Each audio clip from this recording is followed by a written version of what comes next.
Today, I want to talk about something that we can see from the scripture is very important to Yehovah, and as such, it should be very important to us. It's a feast which is rapidly approaching, and it's a feast that, in my experience, causes many people to stumble, but once they embrace it and they begin to do it, they see great benefit from doing so, as you would expect with anything that is in the Word. But perhaps it's something that we don't want to submit to doing, or some people don't want to submit to doing. So I would invite you to examine where you are at over this issue. For example, you know that Sukkot is coming up. Perhaps you don't. But how do you feel about that? How do you feel about the fact that you will be required by the law of God, by His Torah, to dwell in tents for 7 days? That's quite a commitment of time and effort on your part. Is it something that you're planning on doing? If not, why not? So the instruction that we see in Leviticus 23:42, dwell in booths. The Hebrew word there is the plural of the feminine word sukkah. It is Sukkot for 7 days. All who are Israelites, native born, dwell in Sukkot. So that's the instruction.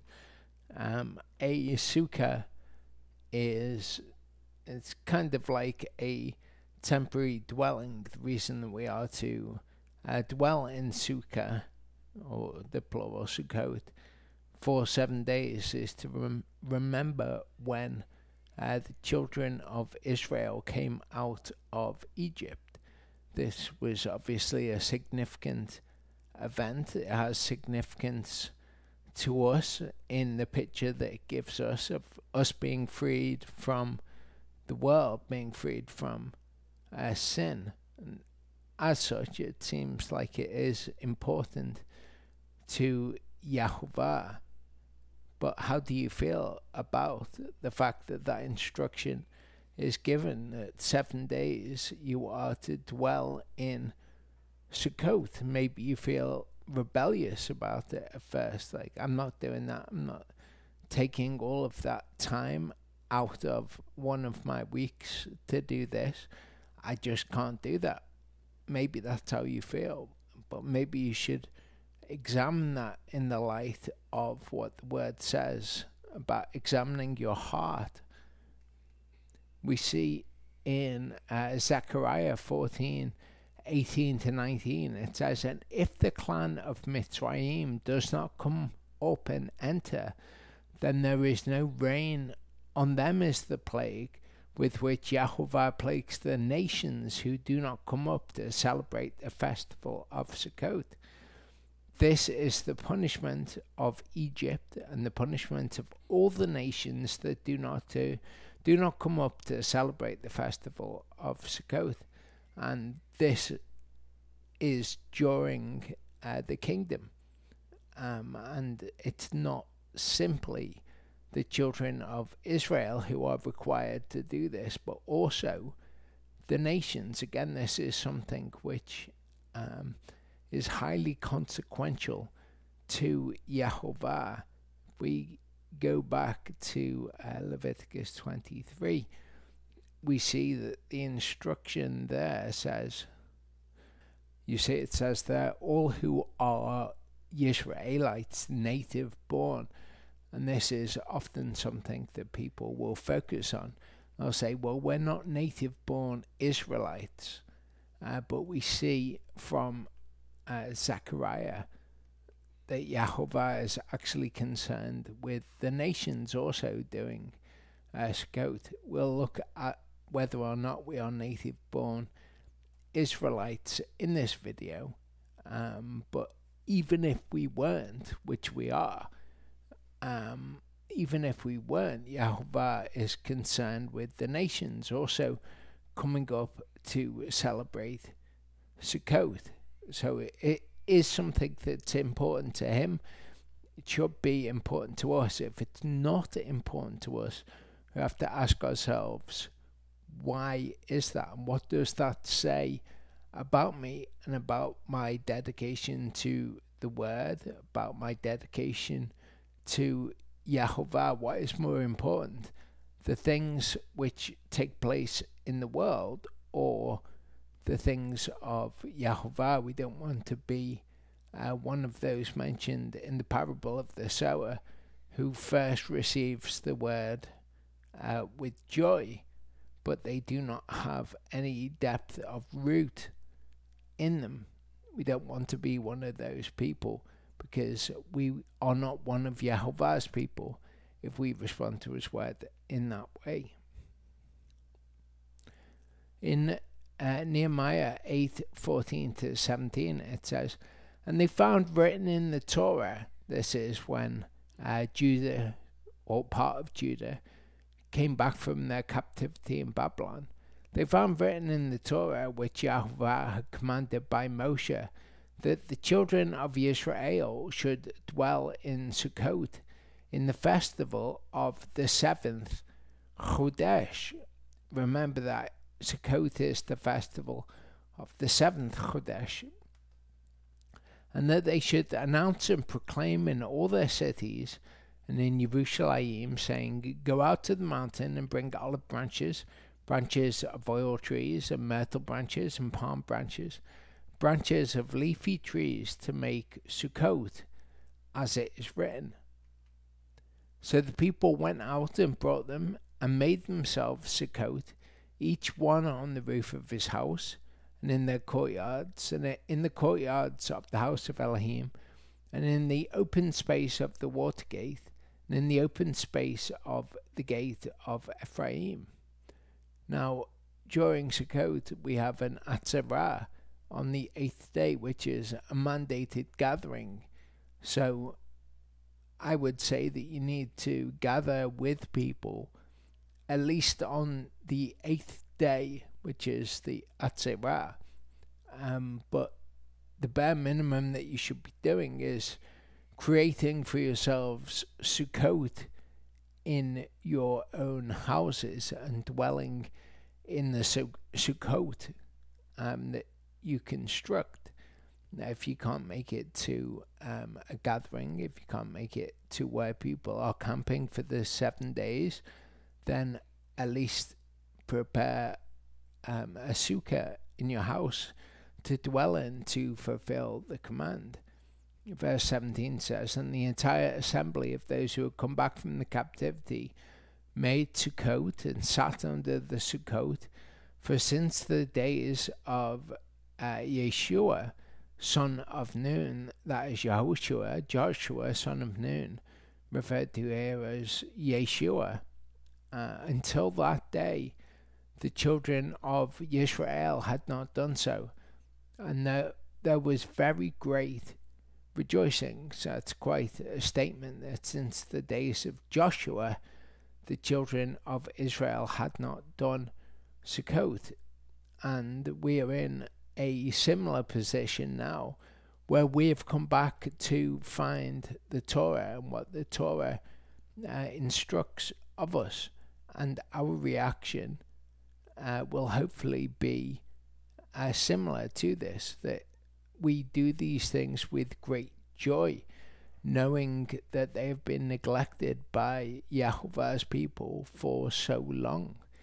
We actually get the opportunity to partake in this and to receive these things with joy and to make them important to us, and to perhaps, to a manner of looking at it, put ourselves out for our King. We actually get the opportunity to do that, and that's an amazing thing.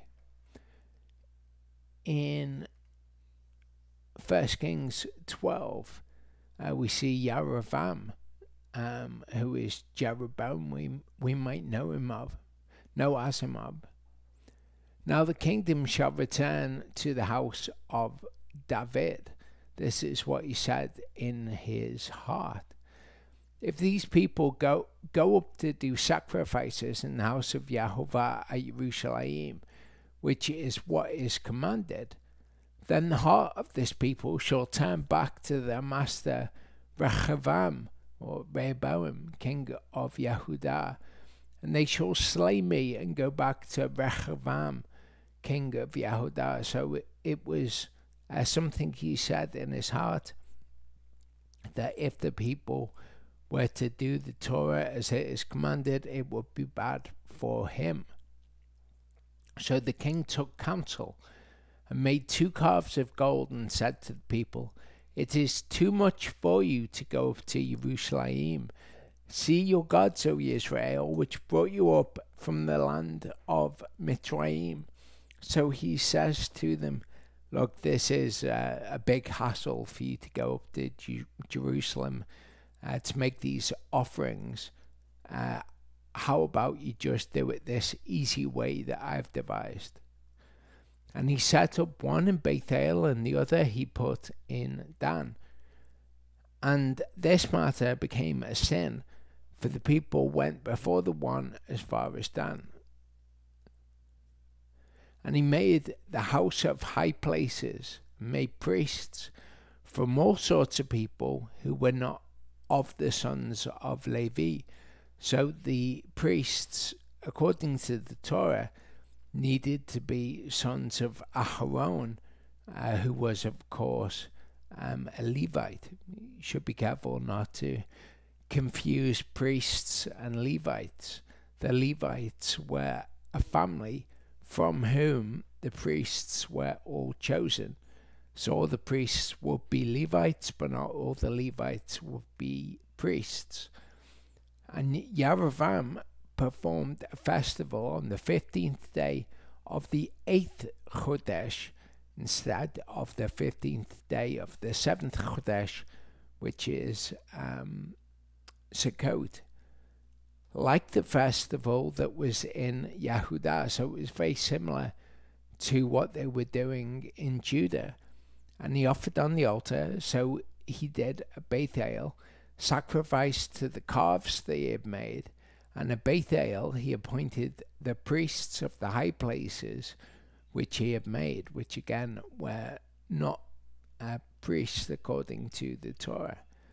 And he made offerings on the altar which he had made at Bethel on the 15th day of the 8th Chodesh. Importantly here it describes it as in the Chodesh which he had devised in his own heart. And he performed a festival for the children of Israel and offered on the altar and burned incense. So we must be very careful not to do this, not to devise our own way of doing Sukkot. This is something that I have noticed that people are prone to do.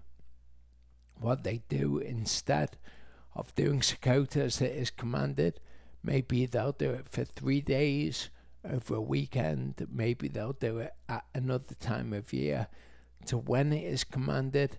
But essentially they're doing the same thing here. They're devising in their own hearts how to do Sukkot rather than follow our king and his instructions. We see here the word Ezrach. Okay, and Ezrach is the one which describes a native-born Israelite, a native-born Israelite. We see here in the Strong's definition is of one's own country or nation. So the question is, are we of the nation of Israel? If we are, then we are required to do this feast. Exodus 21:48-49 says, "And when a stranger sojourns with you, and shall perform the Passover to Yehovah, let all his males be circumcised, and then let him come near and perform it, and he shall be as a native of the land. He shall be as an Ezrach, and let no uncircumcised eat of it. For there is one Torah for the native born and for the stranger who sojourns among you.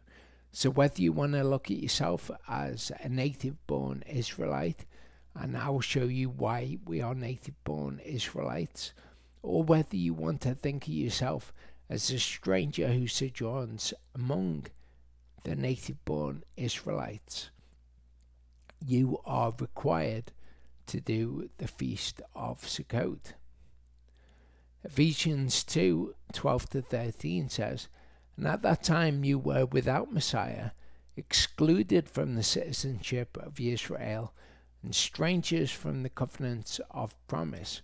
That is, before we entered into covenant with Yahovah, at that time we were excluded from the citizenship of Israel, but no more. Verse 13 says, but now in Messiah Yeshua, you who once were far off have been brought near by the blood of Messiah. So we are now part of Israel. And verse 19 says, so then you are no longer strangers and foreigners, but fellow citizens with the set apart or holy ones or the saints, and members of the household of Elohim.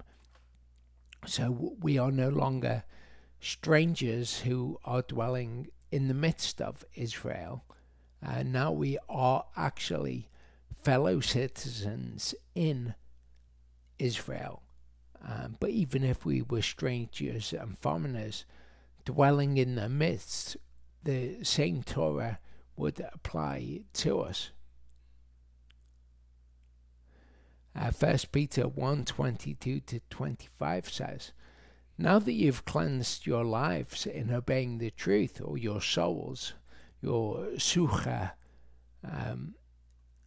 in obeying the truth through the Spirit, to unfeigned brotherly love, love one another fervently with a clean heart, having been reborn, not of corruptible seed, but incorruptible, through the living word of Elohim, which remains forever. So we have been reborn. Previously we were strangers and foreigners, but now we have been reborn, and we are the native born Israelites. Because all flesh is as grass, and all the esteem or the glory of man as the flower of grass. The grass withers and its flower falls away, but the word of Elohim remains forever. And this is the word announced as good news to you, and it is through that word that we are made Israelites. Romans 6:4 says, we were therefore buried with him through immersion into death, that as Messiah was raised from the dead by the esteem or the glory of the Father, so we should walk in the newness of life. So previously we were strangers and foreigners. We have now died, and we have been reborn as Israelites. In Galatians 3:26-29, we see this confirmed again. For you are all sons of Elohim through belief or faith in Messiah Yeshua. For as many of you as were immersed into Messiah have put on Messiah. That's that process of being baptized that Paul spoke about in Romans 6. There is not Yehudite, Jew, nor Greek. There is not slave nor free. There is not male nor female. For you are all one in Messiah Yeshua. That is, you are all now Israel in Messiah Yeshua. And if you are of Messiah, then you are seed of Abraham and heirs according to the promise. So again, we are native-born Israelites. In the book of Revelation, it says, and he carried me away in the spirit to a great and high mountain, and showed me the great city, the set apart Jerusalem, descending out of heaven from Elohim, having the esteem or glory of Elohim, and her light was like a most precious stone, like a jasper stone, clear as crystal. So this is the New Jerusalem, where we will dwell as the bride of Messiah, and having a great and high wall, having 12 gates, and at the gates 12 angels, and names written on them, which are those of the 12 tribes of the children of Israel. We will be one of those tribes. We are Israel by faith or belief in Messiah Yeshua. So are we Ezrach? Are we native Israelites? Are we of that country or nation? I would say definitely yes. Luke 14:15-21 describes an attitude of mind that we certainly want to avoid. It says, "And when one of those who sat at the table with him heard this, he said to him, Blessed is he who eats bread in the kingdom of Elohim. But he said to him, A certain man gave a great supper and invited many. And he sent his servant at supper time to say to those who were invited, Come, for all is now ready. But one by one they all began making excuses. The first said to him, I've bought a field and I need to go and see it. I ask you to have me excused. And another one said, I've bought 5 yokes of oxen and I'm going to try them out. I ask you to have me excused. And another one said, I've married a wife and because of this I am unable to come. And that servant came and reported this to his master. Then the master of the house, being wroth, said to his servant, Hurry out into the streets and lanes of the city, and bring in here the poor and crippled and lame and blind. So each of us have been invited to the feast of Sukkot. Do we make excuses as to why we can't go? And would the reaction of Yahovah be, okay, forget about them, go and get others who are willing to do this and who are happy about doing this?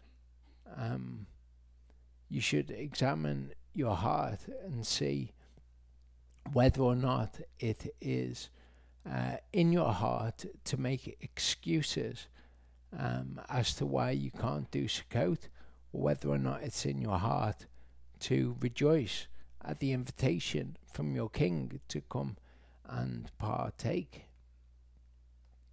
Deuteronomy 16:16 says, 3 times a year all your males appear before Yahovah your Elohim in the place which he chooses, at the festival of unleavened bread, at the festival of weeks, that is Shavuot, and at the festival of booths, which is Sukkot in Hebrew.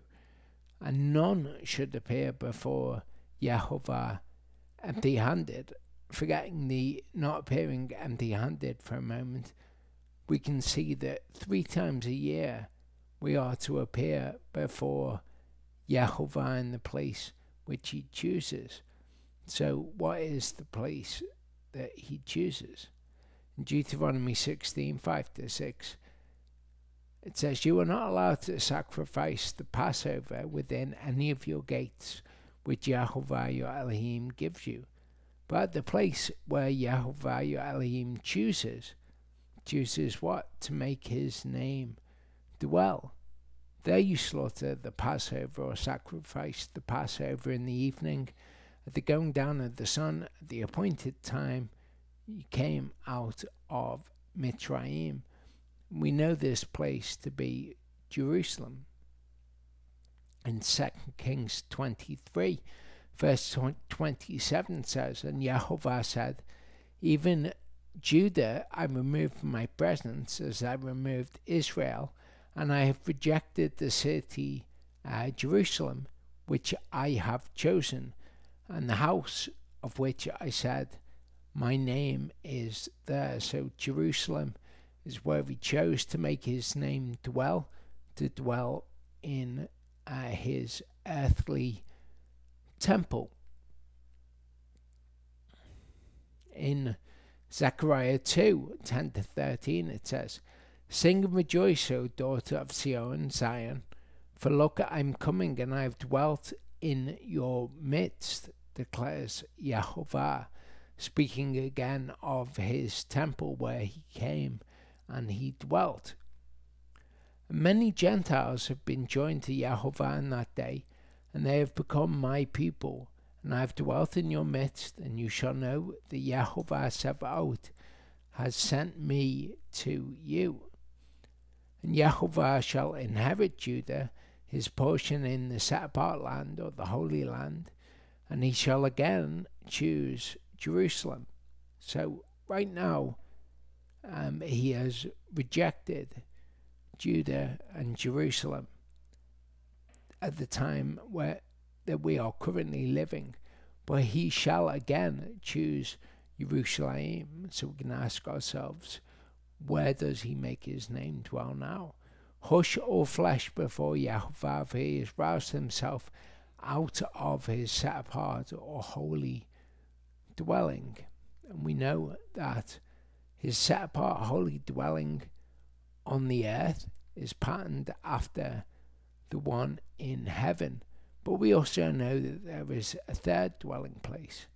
That is the temple of the Ruach, that we would have his word in our hearts, that we would walk by his spirit. And that is currently where his name dwells. So if we are to do this in the place that he chooses to make his name dwell, then we do it out of obedience to his word as a sacrifice in the temple of the Ruach.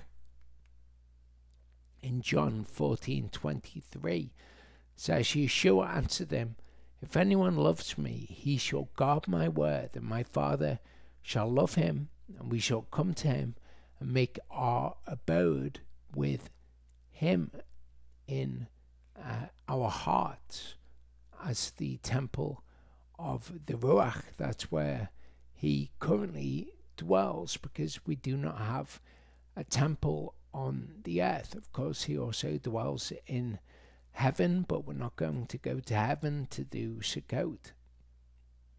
Romans 8:9 says, but you are not in the flesh, but in the spirit, if indeed the spirit of Elohim dwells in you. That's what it is, for them to make their abode with us. In Psalm 138 verse 2, it says, I bow myself towards your set apart or holy temple, and give thanks to your name, for your kindness and for your truth. For you have made great your word, your name above all. So his word and his name are synonymous with one another. Certainly his name is seen in his word, so his word dwells richly in our hearts. The temple of the Ruach is his set apart temple, so we give thanks to his name. He has chosen to make his name dwell with us.